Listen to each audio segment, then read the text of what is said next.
Everyone, നമ്മൾ ഈ ചാപ്റ്ററിൽ 9ാമത്തെ ചാപ്റ്ററിൽ 3 കാര്യങ്ങളാണ് മെയിനായിട്ട് പഠിക്കേണ്ടത്. അതിൽ ഒന്നാമത്തെ കാര്യമാണ് ലീനിയർ പെയർ അഥവാ രേഖീയ ജോഡി. എന്താണ് ലീൻ എന്ന് പറഞ്ഞാൽ ലീനിയർ എന്നുള്ള ലൈനിനെയാണ് അവിടെ ഉദ്ദേശിക്കുന്നത്.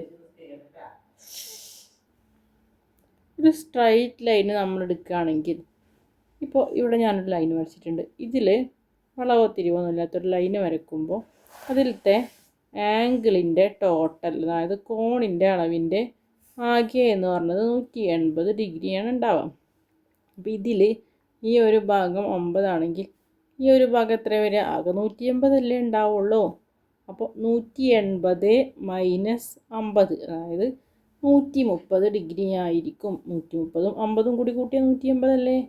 ഇങ്ങനെയാണ്. അപ്പോൾ ഇത് 130 എന്നുള്ളത് നമ്മൾ മനസ്സിലാക്കണം. ഇങ്ങനെ അടുത്തടുത്ത് വരുന്ന ആംഗിളിനെയാണ് അഡ്ജസൻ്റ് ആംഗിൾ എന്ന് പറയുന്നത്.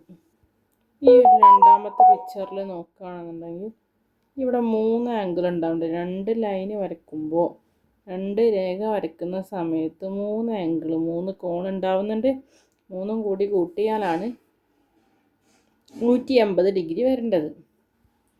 നെക്സ്റ്റ് ഈ ക്വസ്റ്റ്യൻ, ഈ പിക്ചർ കണ്ടോ, 110 ഡിഗ്രിയും 70 ഡിഗ്രിയും. നമ്മൾ തൊട്ട് മുന്നേ പറഞ്ഞ പോലെ ലീനിയർ പെയറാണ് അവർ. ഇവരൊരു സ്ട്രൈറ്റ് ലൈനിലുണ്ടാവുന്ന 2 കോണുകളാണ്, 2 ആംഗിളുകളാണ് മുകളിലാണ് വരുന്നത്. ഇവരിനെ കൂട്ടിക്കഴിഞ്ഞാൽ 180 ഡിഗ്രി എന്ന് കിട്ടും. കറക്റ്റാണ്, 180 വരിക.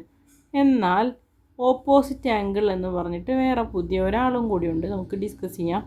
110, ഇതിനിപ്പോൾ നമ്മൾ ജസ്റ്റ് ഇങ്ങനെ ഒരു ലൈനും ഇങ്ങനെ വേറൊരു ലൈനും, ഈ ലൈൻ ഇവിടെ കൂട്ടിമുട്ടുന്ന സമയത്ത് 2 ആംഗിളുകളല്ല, ശരിക്കും അവിടെ 4 ആംഗിളുകളാണ് ഉണ്ടാവുന്നത്.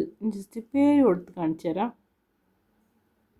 ഇവിടെ അക്ഷരങ്ങൾ നമുക്ക് ഏത് വേണമെങ്കിലും ഉപയോഗിക്കാം. ആംഗിളിൻ്റെ പേര് എയിൽ നിന്നും ഇയിലേക്ക് പോയി ഡിയിലേക്ക് വന്നു. അപ്പോൾ ആംഗിൾ എ ഇ ഡി, കോൺ എ ഇ ഡി, പിന്നെ A E C, C E B,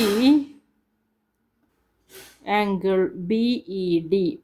ഇവിടെ ഓപ്പോസിറ്റ് വരുന്ന ആംഗിളുകളാണ്. എ ഇ സിക്ക് ഓപ്പോസിറ്റാണ് ഡി ഇ ബി.